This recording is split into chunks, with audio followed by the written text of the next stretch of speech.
Amador Coro. ¿Este es el pirómano? Sí, es este. Así que mató a Lugo. ¿Y le van a dejar salir? Hola, Mike. Ni la parla conoce, está condenada. Amador, tens lo meu! Pois eu estou bem contente de que estés na casa.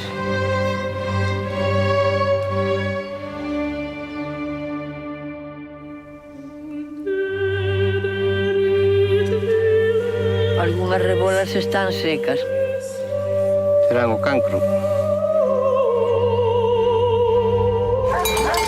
Pacho, bonito. Claro.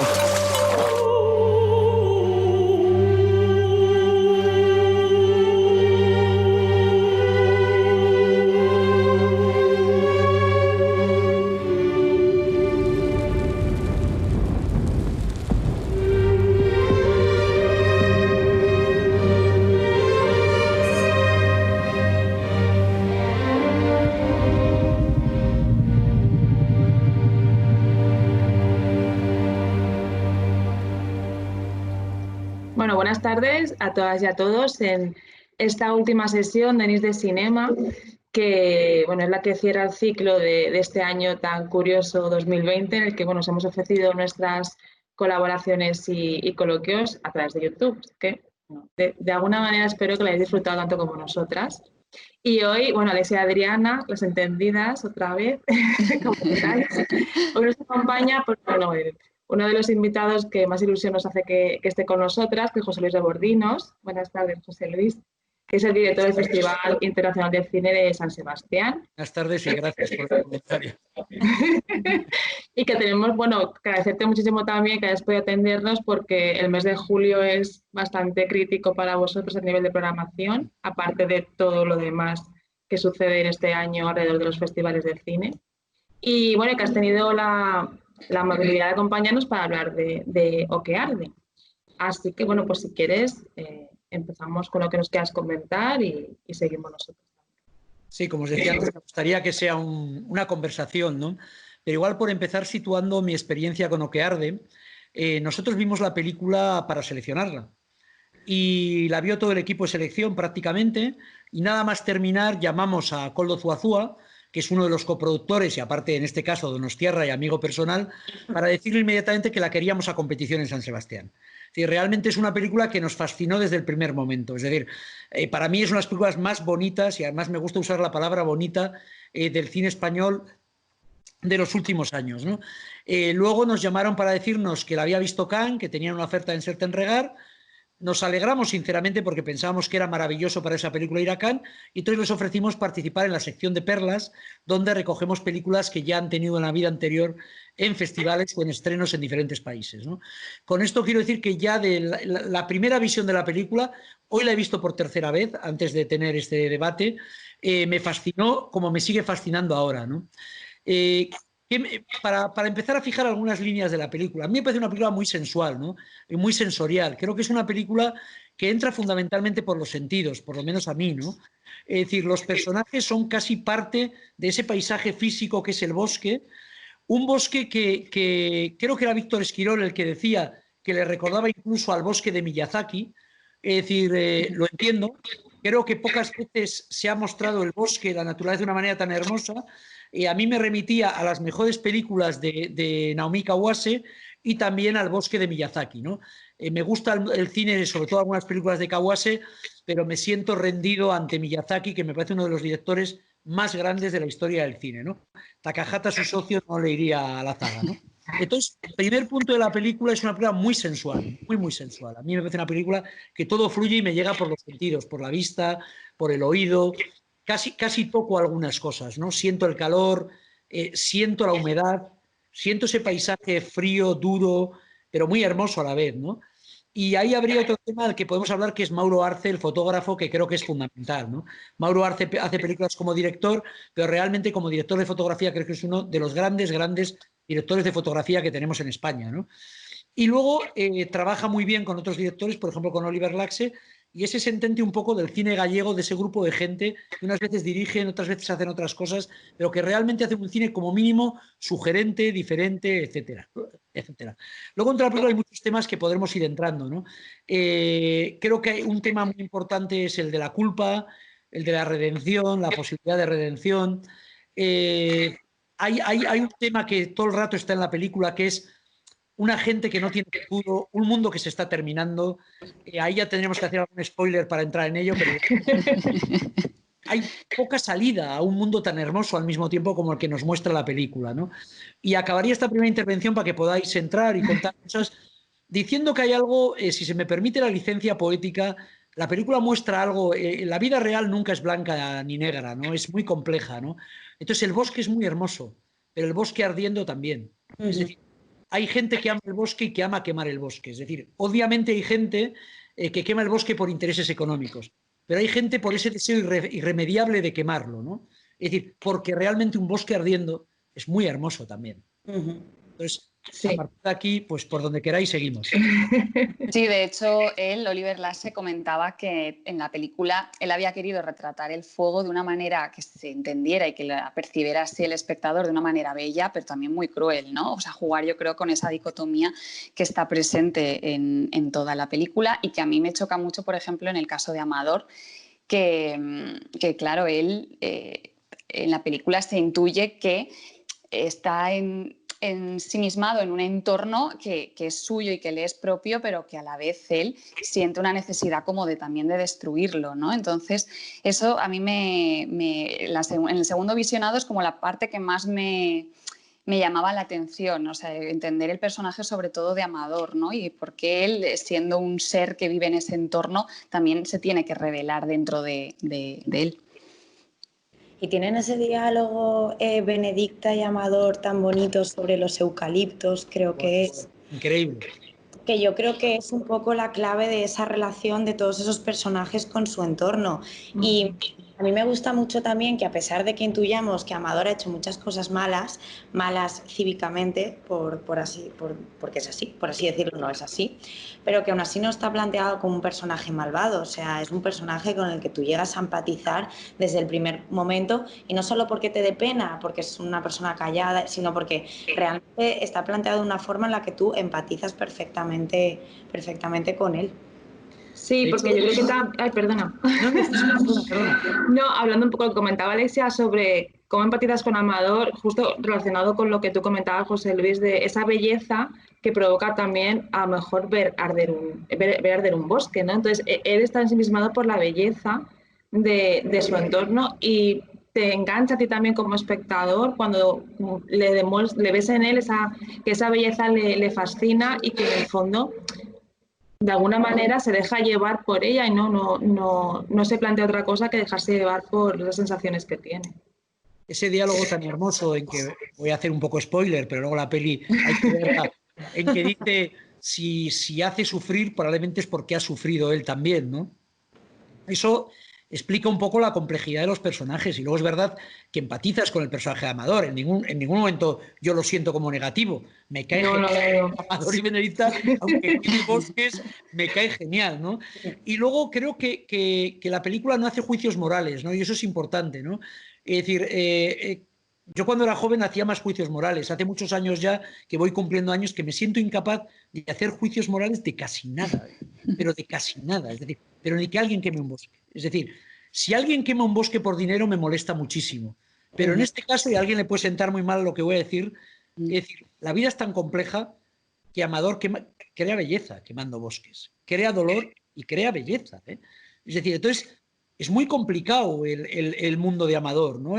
Porque es un hombre que ha sufrido mucho, eso está en toda la película. Son gente que ha sufrido, se nota en esos silencios, es una película de silencios. Se nota que es alguien que tiene tanto dentro que es incapaz de expresar, como es la secuencia con la veterinaria, ¿no? Cuando le dice, te han contado. Sí. Y a partir de ahí es el silencio. ¿Qué va a decir él? Él para esa veterinaria que notas cierta atracción, notas que podría haber cierta química, él no deja de ser un pirómano. Y a partir de ahí ya le han juzgado, no hay más, es un pirómano. Amador es mucho más que un pirómano, ¿no? Es decir, por supuesto que también es un pirómano y alguien que puede hacer daño a la sociedad, pero luego es alguien que tiene una vida mucho más compleja, tiene muchos más problemas, ¿no? Y esa relación con Benedicta que es maravillosa, ¿no? De la madre que acepta al hijo como sea, es decir, es su hijo y le quiere. Y lo va a aceptar. Y de alguna forma es el personaje más bonito porque entiende todas las contradicciones de su hijo. Al final, ni le pregunta si ha quemado el bosque, no ha quemado, le da igual, es su hijo y va a seguir apoyándole, ¿no? Es decir, y en ningún momento le pregunta si es culpable, si no es culpable, le dice si está bien, si está mal. Lo acepta con ese diálogo tan maravilloso cuando llega de ¿tienes hambre? ¿Tienes hambre? Sí. Sale después de la cárcel y todo lo que le pregunta es ¿tienes hambre? Eso es una madre, ¿no? Eso es el amor de una madre por su hijo, ¿no? Sin condiciones, ¿no? Que lo que le preocupa es si en ese momento cuál es su necesidad más básica, ¿no? Yo creo que la película es una película llena de pequeños detalles, pero es que es muy hermosa, ¿no? Creo que es una película de una sensibilidad. Fijaros que yo, y esto creo que se lo dije al propio Oliver Laxe, yo no conecto demasiado con sus películas anteriores. Es decir, me parecen películas de un director muy interesante, pero yo no conecto con ese misticismo de Mimosas, ¿no? Es decir, soy muy marxista, muy cercano a la materia, solo creo en lo que veo. Entonces, a mí, que en la película se cruce un río gracias a la fe, pues como que no. Lo cruzas si tienes una barca o algo que te permite, ¿no? Entonces, reconociendo el valor cinematográfico de sus películas, yo nunca entraba en su mundo. Y cuando entré a ver esta película, entré, bueno, no entusiasmado, es decir, y sin embargo salí fascinado, ¿no? Entonces, yo recomendaría que no haya visto la película que la vea, porque creo que tiene un poder hipnótico, un poder de fascinación increíble, ¿no? Yo soy un poco objetiva con ella porque para mí es sin duda el 10 del cine español del año pasado, o sea, no era capaz de ser objetiva con la película. Y luego leyendo una entrevista que le hicisteis en San Sebastián, él hacía referencia a un término que son los solteros de montaña, que claro, yo no lo había reconocido en ese personaje en concreto, ni siquiera conocía ese término, y que me recordaba también otra película que creo que es vasca, que vimos en el Festival de Venecia, que se llama Zumiriki, que es un documental, y que en ese documental él también va pues por la montaña visitando, bueno, haciendo entrevistas a esas personas que viven aisladas en la montaña y que... No sé sin decir que es que no les gusta la sociedad o que no les gusta esta sociedad civilizada que nos hemos montado y por eso tienen esta necesidad de vivir apartados. Yo creo que el personaje de Amador a lo mejor mezcla un poco este recelo hacia la sociedad y evidentemente lo focaliza en el fuego, que es su forma de desinhibirse. Todo el mundo rural, bueno, yo vivo fuera de San Sebastián, vivo en un pueblo de 120 y pico habitantes, que es final de camino, es decir, se cierra, que eso lo aísla mucho más, ¿no? Y todo el mundo rural es un mundo, por un lado, bastante masculino. Luego, a veces las mujeres tienen una gran importancia, pero es un mundo duro, ¿no? Es decir, aquí también en la zona donde yo vivo, en Euskadi, hay muchos solteros de montaña, ¿no? Hay muchos hombres que no han tenido relaciones con mujeres porque no las hay prácticamente en su entorno o no las hay del estilo que ellos les podría cuadrar para tener una relación, ¿no?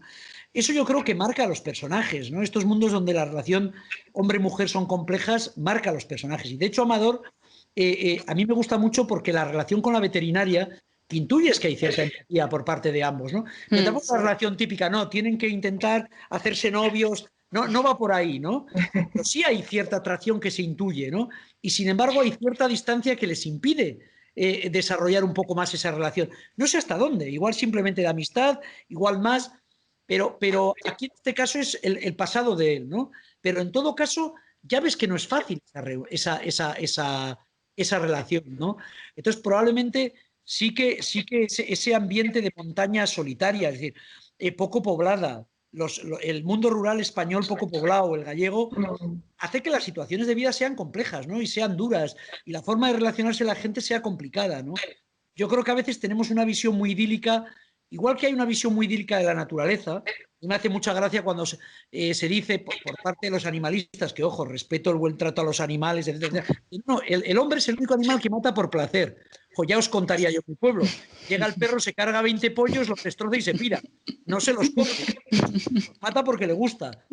y hay muchos animales que matan por placer, ¿no? Entonces la naturaleza es dura y la vida rural es muy dura. Es decir, realmente en general la vida de la ciudad, yo he vivido en la ciudad muchos años y llevo 19 años viviendo en un entorno rural.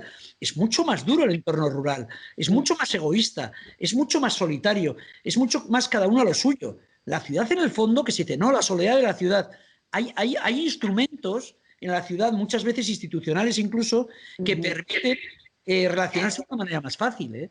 Es decir, que por eso el entorno que nos muestra es un entorno duro. Fijaros dónde vive ahí con la madre, todo lo que tiene que hacer para llegar allá cada día. Si quiere salir del entorno, todo el camino que hace andando. Luego, cuando baja por allí, aquel sitio de abajo, tiene que ser jodido vivir allí, aunque tenga un punto muy bonito a la vez, ¿no? Del entorno natural, ¿no? A mí me gusta también como esa mirada que le está devolviendo el cine a esa España rural con películas. Ahora que citabas tú Miriki, pero por ejemplo también 30 Lumes, que 30 Lumes está ubicada también en una aldea gallega, o con El viento de Meritxell Collet, aunque sea también ficción, ¿no? Pero que son películas que también yo creo que son muy honestas con esa España vaciada y que pues eso, lanzan una mirada no tan idealizada como comentabas, sino pues más honesta al final, y yo creo que es Oquear es otro ejemplo más de estas películas. Yo creo que hay una mirada de nuevo hacia el mundo rural, ¿no?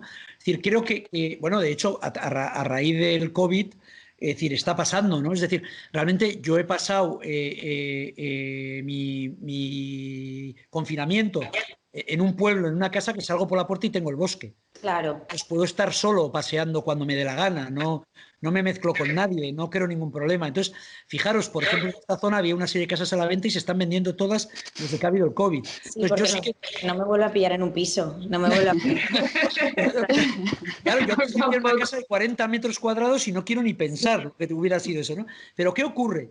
Yo sí que creo que de pronto están cambiando muchas cosas, ¿no? Es decir, vivimos un mundo que se agota, ¿no? Es decir, vivimos un mundo que no le queda tiempo, no nos queda tiempo. Había un filósofo francés, que no me acuerdo el nombre, sinceramente, decía una cosa que me encantó, ¿no? Decía, joder, el ser humano dice que va a acabar con el planeta. Dice, pero ¿cómo podemos ser tan gilipollas? El planeta va a acabar con nosotros, pero echando pipas. Y luego, en un cuarto de hora se va a regenerar. Lo que hemos visto, en cuanto hemos parado, la contaminación empieza a desaparecer.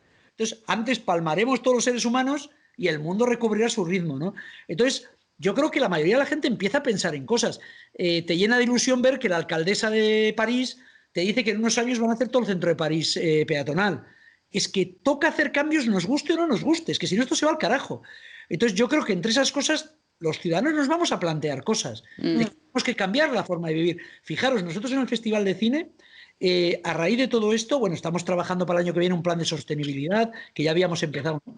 Pero nos vamos a plantear el trabajo desde casa. ¿Por qué? Porque hemos trabajado desde casa al 80% sin ningún problema.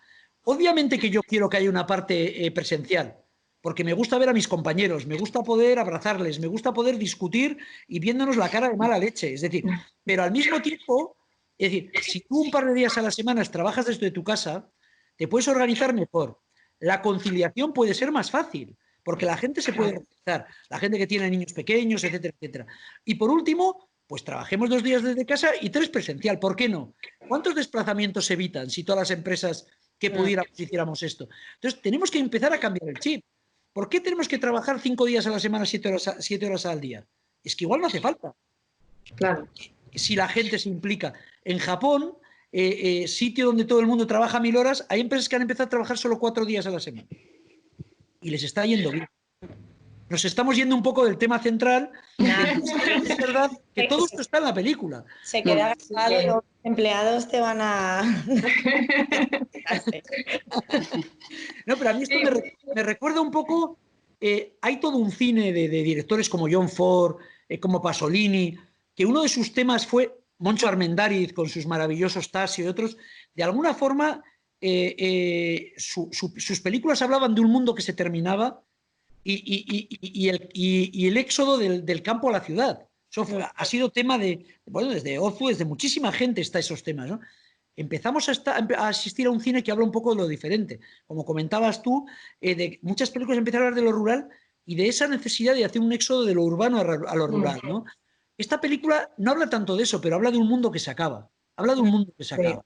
Y de cómo ese mundo rural, como está previsto en la película, es imposible ya. Tiene que transformarse.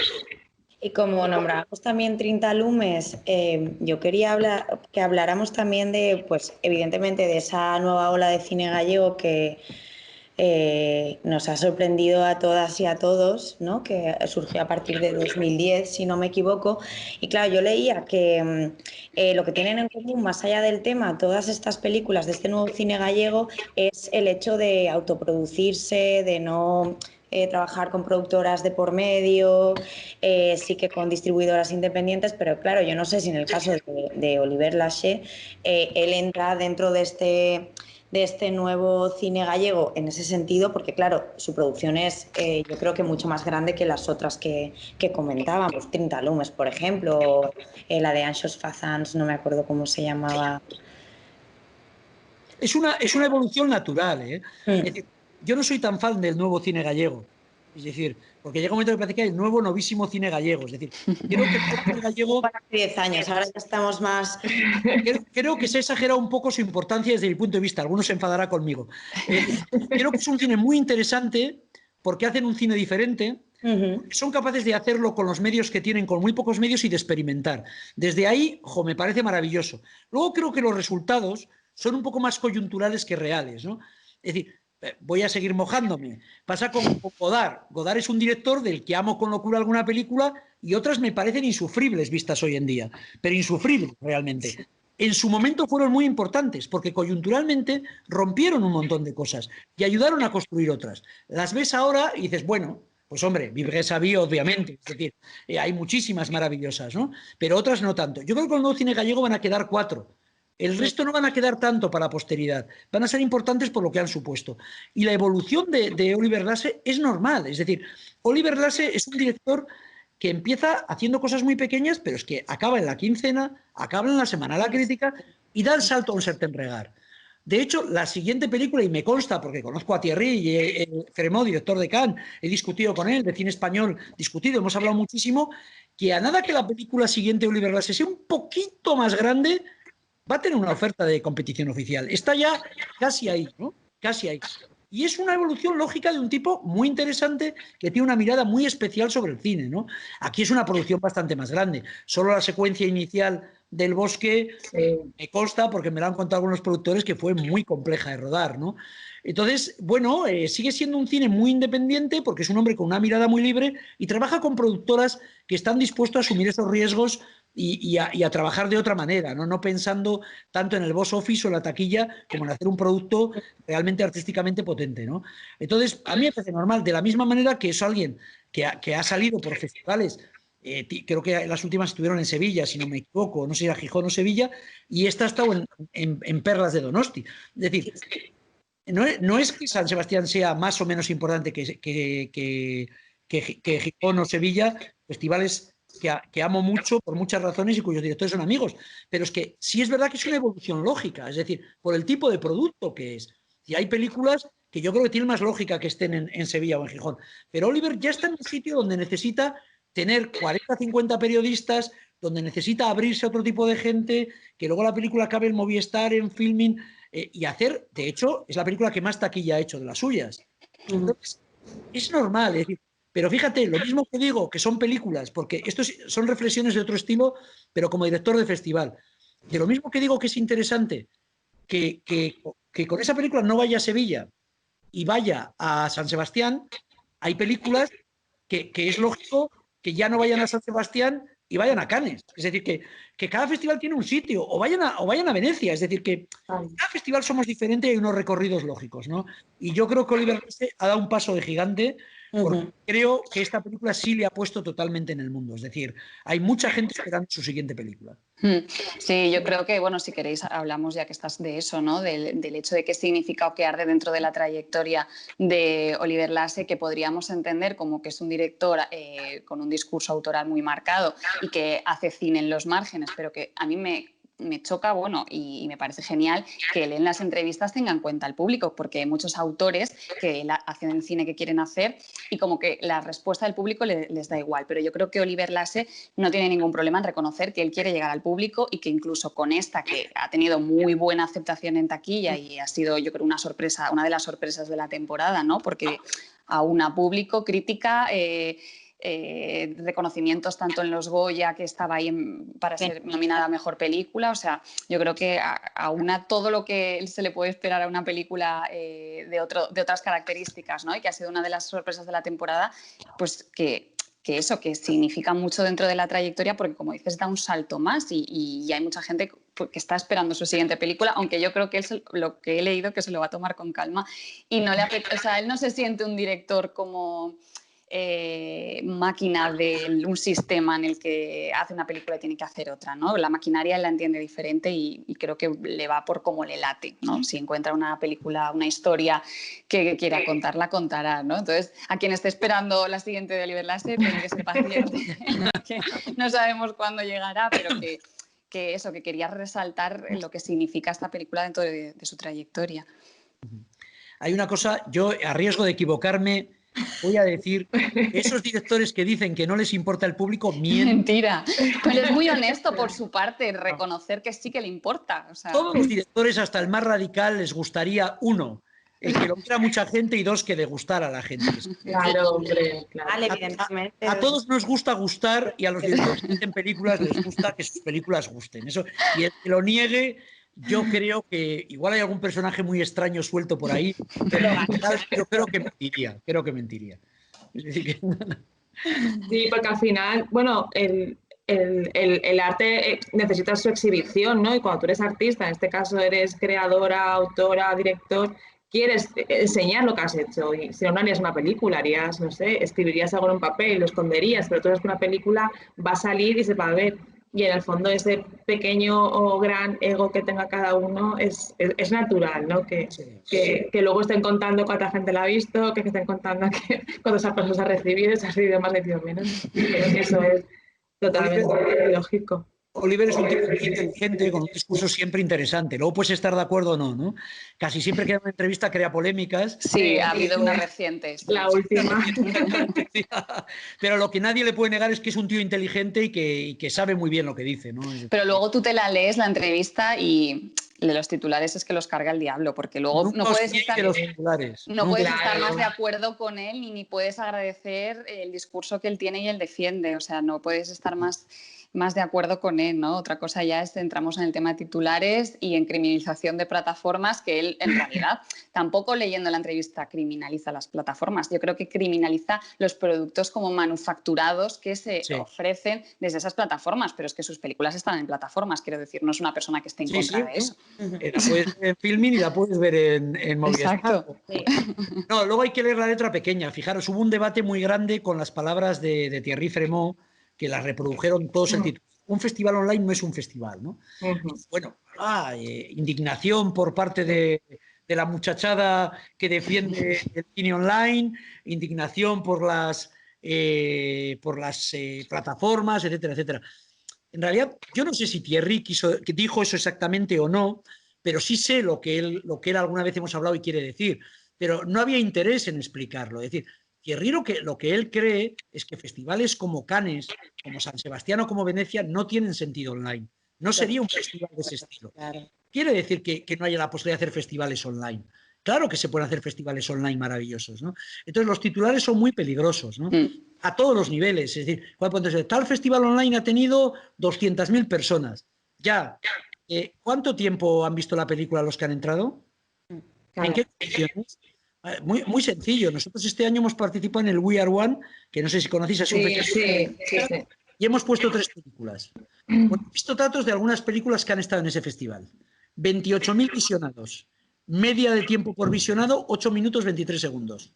Claro, eso es que realmente podemos decir que 28.000 personas han visto la película. Pues hombre, de esa manera, ¿no? A ver, yo creo que también durante la cuarentena ha sido una cuestión de adaptarnos a la situación que vivíamos y, por ejemplo, Filmin nos ha dado una oportunidad maravillosa que ha sido ver el Da Film, que les ha pillado en pleno confinamiento, y nosotros o los cinéfilos en general estábamos muy pro ver cosas nuevas que no fueran ya parte de esas plataformas, pero evidentemente el placer de ir a un festival, relacionarte con la industria, ver piezas que no se han visto todavía, ver cómo reacciona el público, pues eso te genera una satisfacción diferente a la de ver una película online. O sea, pero son situaciones a las que nos adaptamos. Si podemos elegir Esperemos He puesto un ejemplo modélico. Es decir, creo que el DA ha funcionado muy bien porque tiene una programación maravillosa. Es decir, funcionan como prescriptores. Es decir, realmente han hecho una selección muy buena. Y lo mismo pasa con Filmin. Es que la selección de películas de Filmin es espléndida. Entonces, estamos hablando de un caso, claro que funcionan. Y además es importante que la media de visionados sea mucho mayor porque han entrado fundamentalmente cinéfilos que querían ver películas concretas, ¿no? Es decir, pero claro, es un perfil de festival. Es decir, yo lo comentaba y no es hacer de menos para nada al DA. Pero ¿cuáles son los grandes éxitos del DA? Es decir, este año, My Mexican Pretzel. Ya lo habíamos visto en Rotterdam, los que estamos en esto. Es decir, la película argentina, no me sale el título, que estuvo en nuevos directores. Entonces, claro, es otro perfil de festival. Es un festival de festivales, etcétera, etcétera. Cuando nosotros negociamos con Woody Allen inaugurar San Sebastián, la primera condición fue: no puede salir online bajo ningún concepto. Claro, pero es que es la premier mundial de una película donde se juegan muchísimos millones. Es decir, son conceptos diferentes. Los festivales online a mí me parecen maravillosos. Y además no tienen por qué ser el final de la cadena, que esa es otra cosa. Es decir, My Mexican Pretzel, nosotros la vimos en Rotterdam. Y nos pareció una película muy bonita. Pero quedó entre otras muchas. Tras el éxito en el DA, la ha vuelto a poner en el mundo y casi seguro le ofreceremos Made in Spain. Es decir, la película tiene un circuito y la parte online no tiene por qué ser la última de la cadena. Y puede hacer otros festivales ahora, claro que sí. Pero hay que situarlo en su contexto y así todo. Es decir, yo creo que el problema es cuando vivimos a base de titulares y de frases maximalistas, ¿no? Y eso ahora se lleva muchísimo. Esto no es, esto sí es bueno, cada cosa tiene lo bueno, lo malo. Y lo que sí es verdad que los festivales presenciales, aparte del contacto humano, que para mí es fundamental en todo y que vamos a tener que luchar mucho para no perderlo, porque vienen tiempos de mucho control, de mucha pérdida de relación personal, de mucho aislarnos, eso viene y eso casi siempre interesa al poder, entre comillas, es decir, porque es una forma, y si a eso le añades miedo, ya tienes el cóctel perfecto para que seamos sumisos y aguantemos como podamos, ¿no? Pero los festivales, aparte de ese contacto humano que es necesario, es que es un lugar donde se intercambian experiencias, donde San Sebastián, por ejemplo, lo más bonito de San Sebastián es encontrar un público de a pie discutiendo de las películas a la salida. Encontrarte en las reuniones de industria cómo se intercambian experiencias, cómo se hace negocio, que no es lo mismo hacerlo por Zoom. Yo este año he hecho unas cuantas entrevistas por Zoom, unas cuantas, y algunas de ellas en el mercado de Cannes. Mira que el mercado de Cannes me parece desagradable, aunque sea el más importante del mundo, porque Cannes es muy complejo, hay que ir, es el más importante del mundo, pero es desagradable porque es tan grande que es muy complicado. Pero lo del Zoom no sirve para nada. Es decir, es que para negocios no. Claro, tú hablas con un japonés en la cita de las 4 de la tarde. Como se ha quedado la cosa así, te haces el encontradizo a las 7, donde sabes Claro. pasa la fiesta que monta su compañía. Y es un envolvente. Es decir, mientras que un Zoom es una cosa fría, tenemos que recuperar eso, ¿no? Ahora, claro que luego tiene que haber, yo como espectador, es decir, no tengo tiempo para nada. Joder, cuando acaba en septiembre el festival hasta febrero o marzo, el poder ver películas en las plataformas para mí es maravilloso. Porque no tengo tiempo para ir todos los días al cine. Y además en una plataforma, si veo media hora y no me gusta, me paso a otra. En el cine ya he perdido la tarde, ya he echado la tarde. Y en una noche puedo ver 5, 2 enteras y 3 no me han interesado, ¿no? Entonces, ojo, nos hemos ido a no sé qué, pero bueno, no pasa nada. A raíz de la película, ¿no? Creo que lo que no hay que ser es maximalistas, que hay que intentar aprovechar todas las posibilidades que tenemos para que el cine pueda sobrevivir, para que podamos disfrutar del cine, para que los cineastas puedan expresarse y llegar a la gente. No hay que rechazar unas en función de otras, ¿no? No, además yo creo que el camino que estamos viviendo ahora y al que yo creo que vamos es a formatos a lo mejor más híbridos, ¿no? Que la parte online se pueda explotar en la medida de las posibilidades, festivales más pequeños o festivales medianos, que lo podamos hacer y luego, pues bueno, evidentemente los grandes festivales lo tenéis más difícil en el sentido de poder retomar otra vez la presencialidad, que es lo que parece que vamos un poco limitados. Yo estoy seguro que tardaremos más o menos, pero podremos recuperarla seguro.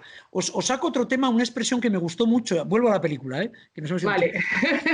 No sé en qué entrevista o si fue en un artículo de Luis Martínez, donde creo que era Luis Martínez el que citaba unas palabras del propio Oliver, en la que decía que Oliver Lasse decía que su película era, me gustó mucho la expresión, un melodrama seco. Me gustó mucho. ¿Qué opináis de esa expresión? ¿Cree que encaja en lo que es la película? Melodrama seco. Relacionar la palabra seco, melodrama, me parece bien, pero seco en ese contexto ya no por el ambiente, sino quizás se refiere a las relaciones personales. Sí. que hay. Árido, yo creo que no llora, no hay lágrimas, es como todo muy contenido, ¿no? Sí, y lo es. Y a través del guión yo creo que se expresa de una manera como muy inteligente el hecho de las frases que se lanzan en los personajes, porque son como que sentencian al final y tú te vas cogiendo a ellas a lo largo de la película para ir intentando entender un poco lo que ocurre en ese pueblo y con ese reencuentro entre madre e hijo, ¿no? Pero sí que es verdad que, por ejemplo, el personaje de Benedicta, si queréis vamos a él, porque ha sido una de las revoluciones junto con la película, o sea, la queremos muchísimo y estamos muy contentas, o al menos yo, de que haya ganado una señora de 80 y pico años, actriz revelación, ¿por qué no? Claro que sí, es toda una revelación, pero el hecho, hay una secuencia que me he fijado en este segundo visionado y es ella, que sí que es una mujer como muy fuerte, ¿no? Como que tira para adelante con lo que tenga alrededor y demás. Y hay una secuencia muy bonita en el bosque en el que está lloviendo y ella se queda como resguardada como dentro de un árbol y al final está lloviendo a su alrededor y no es un momento que se derrumba completamente el personaje porque no es así, pero sí que sientes como que ella necesitaba de esa pausa, ¿no? De ese momento a solas y en medio de la naturaleza para un poco conectar con lo que le estaba sucediendo, ¿no? Que era la vuelta de su hijo y un poco pues dejarse llover ella también, ¿no? Y que aunque digamos que ella es una mujer de mucha fortaleza, la figura en sí de Benedicta físicamente es como una mujer, es pequeñita, parece débil a ojos de los demás, además tiene como unos gestos muy infantiles y eso te hace generar una ternura hacia ella, que aunque ella sea una mujer muy fuerte que vive con 80 años sola en la montaña, a ti solo te puede generar ternura esa mujer. Ahí, el plano es en que ella se mete dentro del árbol. Yo creo que es una definición de Oliver, ¿no? Ella es parte de ese paisaje, ¿no? Es como el árbol, es parte de ese paisaje, está ya mimetizada, ¿no? Que ahí es un punto muy Miyazaki, a mí me parece muy hermoso, ese plano me recordó mucho a algunas secuencias de Princesa Mononoke y de otras películas, ¿no? Pero, por ejemplo, cuando habla de melodrama seca, claro, en el fondo es un melodrama, pero que incumple todas las reglas del melodrama. Hay mucho drama y poco melo, pero es un melodrama. Es seco, casi no hay diálogos, aparentemente los sentimientos no están nada exacerbados, todo lo contrario, pero es una película llena de sentimientos. Y luego el personaje Benedicta, que me parece maravilloso y que ella está genial, bueno, los dos están genial. Es decir, claro, es un personaje que yo ya no sé si decir que la vida pasó por encima de ella o que ella es la vida, ¿no? Es decir, creo que ha vivido tanto que ya tiene ese situarse ante las cosas con esa tranquilidad y en el fondo es que por un lado parece que con cierta distancia, pero al mismo tiempo es todo lo contrario. Es con una calidez increíble, pero siendo capaz, da la impresión que no sufre, ¿no? Cuando la situación de su hijo es tremenda y tal, ella es parte del paisaje, ella actúa para que ayuda a su hijo de alguna manera, pero es muy complejo ese personaje. Yo creo que es muy difícil conseguir esas sensaciones, ¿no? De alguien que ya lo ha vivido todo y que te transmita esa calidad que transmite y al mismo tiempo esa distancia ante el propio drama y ante la situación conflictiva, ¿no? A mí me parece un pedazo de personaje y creo que la maestría de Oliver está en conseguir que con tan poco aparentemente consiga transmitirnos tantas cosas, ¿no? Y tan complejas, ¿no? Porque la trama es mínima, es decir, y sin embargo, sales de la peli en una mezcla de tristeza y de reconfortado a la vez. Es muy rara la película. Es decir, es una película que me descoloca mucho a ese nivel. No sé si en el fondo es una película tan triste. O no sé si en el fondo no hay también una creencia en el ser humano en la película muy potente. Es muy, muy rara la impresión que me deja la película a mí, ¿no? No tengo muy claro. Y tampoco tiene por qué, ni me importa. No, pero es verdad que es una película sobre todo sensorial, ¿no? O sea, sales con todos tus sensaciones y sentimientos encendidos y ciertamente no hay ni subidas ni bajadas excesivas en la narrativa, estás un poco, bueno, dejándote llevar, pero también el juego de la lluvia, el fuego, o sea, una lluvia tan intensa, con luego un fuego tan intenso, porque, bueno, por lo que estuve leyendo, se fueron a rodar cuando había incendios reales en Galicia, ¿no? Que decir que ese fuego que además no tiene ningún pudor en mostrarte las llamas hasta arriba, o sea, no esconde esa sensación y es como toda la tierra, ¿no? La tierra, el agua, el fuego, tan intensamente que a veces ocurre cuando te vas a la montaña, si vives en la ciudad y vas a un día a la montaña y te metes en la montaña realmente, la naturaleza te golpea. Y creo que en esta película esa naturaleza es la que te hace que te golpee tanto que sales como si tuvieran dado un meneo y te quedas recolocar otra vez. Para mí la palabra que define la película es, a mí me parece abrumadora. O sea, yo sé que Adri ahora quiere hablar del final, pero yo cuando o sea, ¿Te conoce? Sí, el mucho. inicio fue, además me estaba dando rabia porque no sé si nos lo habían enviado o algo así y le decía, ostras, porque yo no estoy viendo esto en el cine. En plan, qué rabia, porque es que es Sí, es abrumadora verdad. todo el rato. Permitidme, antes de que Adri hable del final, un comentario. Ya se va pasando el tiempo, comentar, pero un comentario. Yo vi la primera de la película en el cine. Y obviamente es una peli que de verla al cine en una pantalla cambia totalmente. Esta es de las que es una auténtica putada verla en una pantalla pequeña. Y además verla sin todos los matices de la fotografía, bien etalonada, etc. Pero fijaros, yo cuando vi la película que me fascinó, lo que menos, muchos compañeros decían, la escena del comienzo y la del incendio son impresionantes. A mí, en esa primera proyección, es lo que menos me interesó de la película. De hecho, hasta le hubiera discutido en ese momento que no hacía falta. Esa especie de despliegue abrumador de qué pedazo de secuencias acabo de rodar, ¿no? Pero visto una segunda y una tercera vez, curiosamente, en una pantalla grande, pero de televisión, joder, ahora lo entiendo perfectamente, porque he conectado mucho más a un nivel de piel con las dos secuencias, ¿no? Mientras que antes conectaba más con los personajes y me costaba más esa parte. Y ahora, la tercera vez sobre todo, que la he visto hace unas horas antes de hablar con vosotras, la película me ha entrado mucho por la piel. Es decir, la he analizado muy poco, he hecho un ejercicio muy poco intelectual y mucho más visual, ¿no? Y entonces esas dos secuencias ahí tienen todo el sentido. Es que están bien colocadas, o sea, yo creo que están bien colocadas porque la primera es el golpetazo que te pega para decir, venga, vamos a empezar un viaje, ¿no?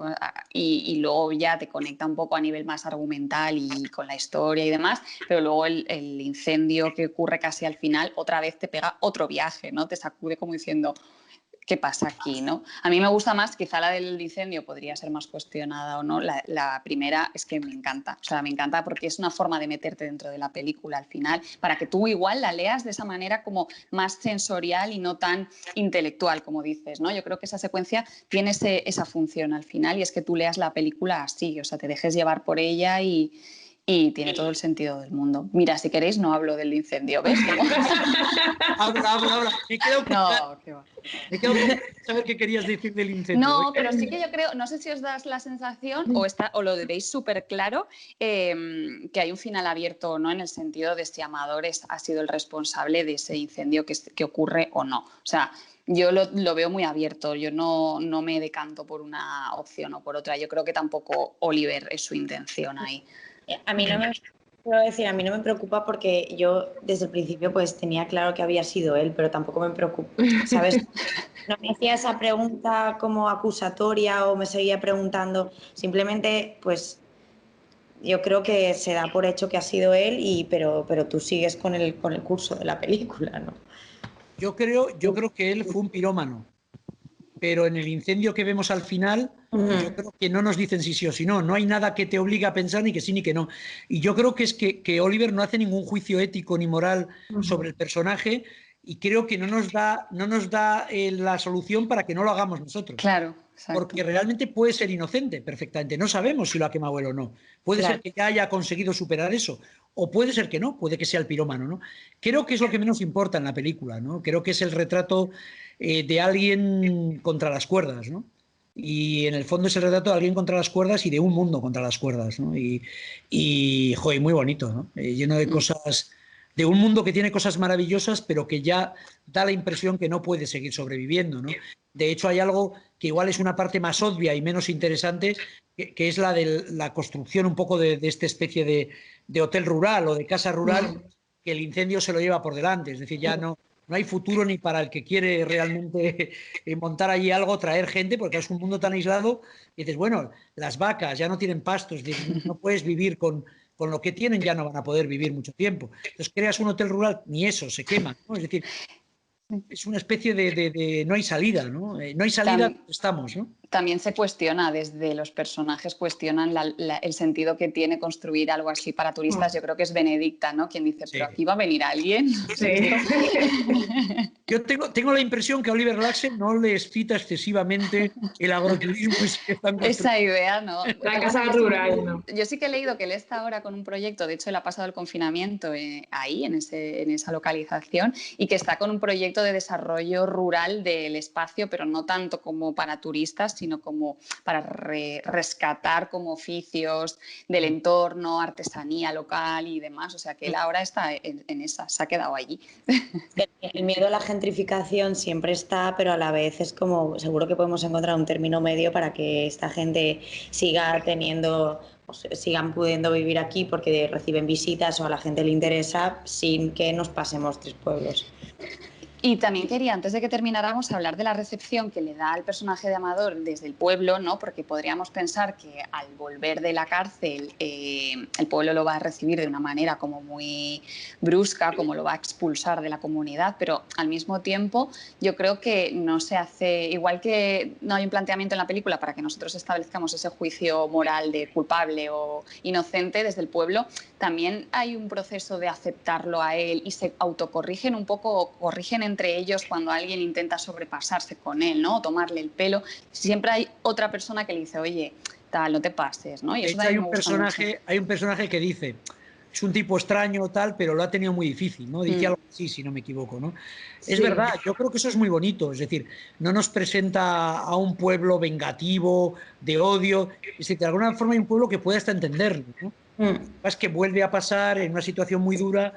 Es decir, creo que es una película muy humana, ¿no? No presenta personajes, presenta personajes como probablemente serán, ¿no? Es decir, que todos son conscientes de que si quemó el bosque antes, pues joder, menuda putada para el pueblo, puso en riesgo personas, pero probablemente entienden también a este personaje, ¿no?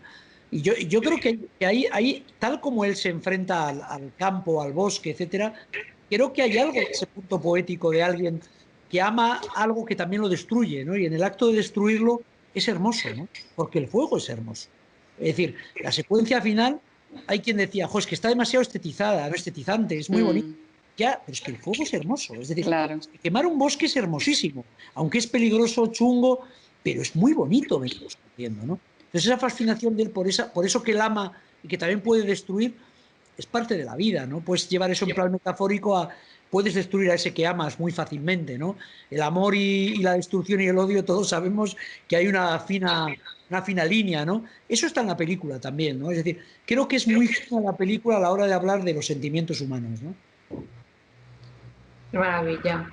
Nos hemos quedado con el fuego como hipnotismo y es verdad, ¿eh? Yo creo que me sabe mal expresarlo así, ¿no? Pero ver arder es eso, es bello a la vez que es dañino, ¿no? Bueno, Alex me parece bien.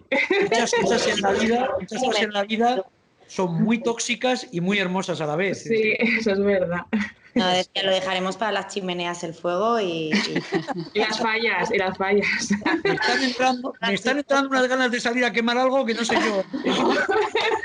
Igual mañana salgo en los papeles y decís, Dios mío, le teníamos que haber dicho algo, ¿no?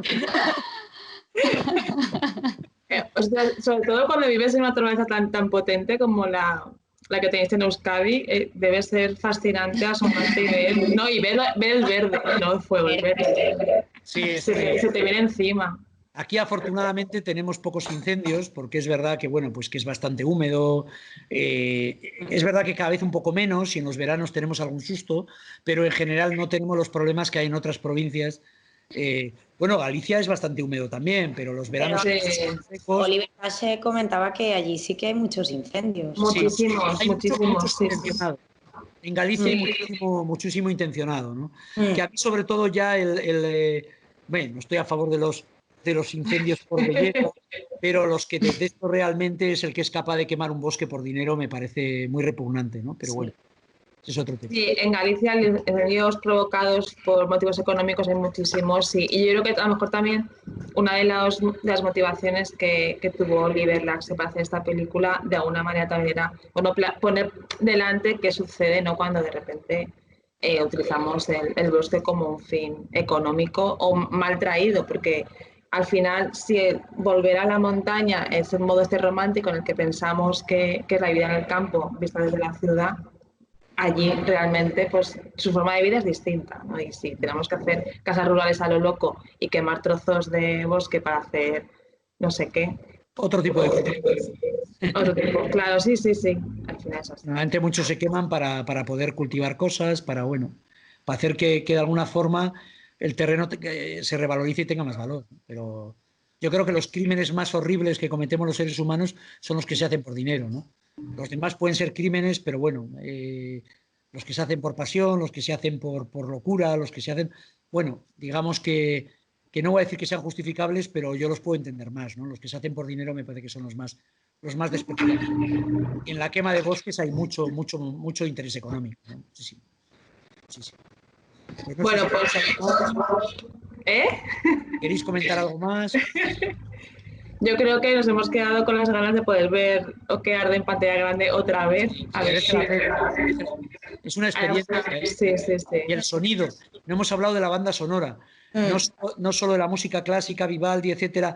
La canción de Leonard Cohen me tiene un momento maravilloso con ese diálogo. Sí. Si te gusta la canción, no entiendo la letra. Y la otra dice, bueno, claro. Y luego todo el uso del sonido en la película, que es muy bueno, ¿no? Tiene una banda sonora que es verdad que se disfruta mucho más en una sala de cine con un buen sonido, ¿no? Sí, pues bueno, a ver si pronto la pueden reponer o podemos ir a verla o nos cogemos un proyecto enorme y lo ponemos en la calle y conseguimos visionarla así. Bueno, yo estaría una hora más, pero creo que, bueno, hay que dejar que reposemos toda esta conversación y poder ver la película de otro punto de vista. Sí, esta película da para verla 3, 4 veces, 5, porque, como estáis comentando, es totalmente sensorial, intelectual en algunos puntos y toda esa combinación la hace, pues como comentabas, José Luis, una de las mejores películas, la más bonita del cine español de 2019. Y bueno, ya hemos hablado un montón de San Sebastián también, del festival, pero si nos quieres contar algo más de cómo estáis preparando ahora mismo, cómo se viene, nosotras queremos ir, estamos esperando a ver si tenemos la acreditación ya para irnos para allá. Bueno, nosotros seguimos trabajando con la esperanza de que haya un festival, obviamente con aforos limitados, con medidas de seguridad. Estamos trabajando con un equipo técnico de una empresa que tiene arquitectos, son especializados en señalética. Bueno, nosotros presentaremos a finales de agosto al Gobierno vasco un proyecto donde va a haber todos los espacios del festival, con los flujos de entradas, salidas, colas. Vamos a presentar un proyecto muy serio. Pelearemos porque tengamos las mayores opciones posibles, pero obviamente luego aceptaremos los que nos digan, los que saben de tema sanitario, y lo defenderemos de la mejor manera posible, ¿no? Es complejo porque económicamente puede suponer un gran quebranto y luego el gran miedo que tenemos es, bueno, pues son todos estos rebrotes, ¿no? Yo espero que no vayan más allá, que nos empecemos a volver un poquito más responsables todos y que, bueno, para septiembre ya esté todo mucho mejor, ¿no? Y nosotros seguimos seleccionando películas. La verdad es que es un año que a nivel de selección de películas, con eso de que no ha habido Cannes, ya han quedado muchos grandes títulos pendientes. Creo que sería, si todo va bien, una de las mejores selecciones oficiales probablemente de los últimos 9 años en que he sido director, ¿no? Es decir, jugamos un poco con ventaja, entre comillas, en eso, con otros muchísimos inconvenientes, pero bueno, vamos a ver, ¿no? Ojalá podáis venir y deciros que para mí ha sido un placer esto, ha sido un placer escucharos. Me encanta hablar, pero me encanta escuchar. Siempre me llaman para que suelte una chapa. Entonces, esta fórmula me ha parecido estupenda. 4 personas hablando de una película me ha parecido estupenda porque, bueno, me ha servido a mí también para escucharos y aprender cosas y enterarme de cosas y de vuestras opiniones que me han parecido muy bonitas. Entonces, ha sido un placer, de verdad. Igualmente. Para comentar cosas de esta manera. Pues muchísimas gracias, José Luis. Y bueno, contigo cerramos Nits de Cinema 2020. Gracias a Adriana y Alexia por estar también conmigo toda la semana. Y bueno, espero que si nos podemos ver personalmente, pues ya en San Sebastián, en septiembre. Espero que sea en San Sebastián y hasta nos podamos dar un beso, espero. A ver, eso está más difícil, ¿eh? Está más difícil, pero bueno. Más difícil. Haremos algo japonés y ya está. Pues si no se puede, haremos así. Muchas gracias. Un beso muy fuerte. Chao. Gracias.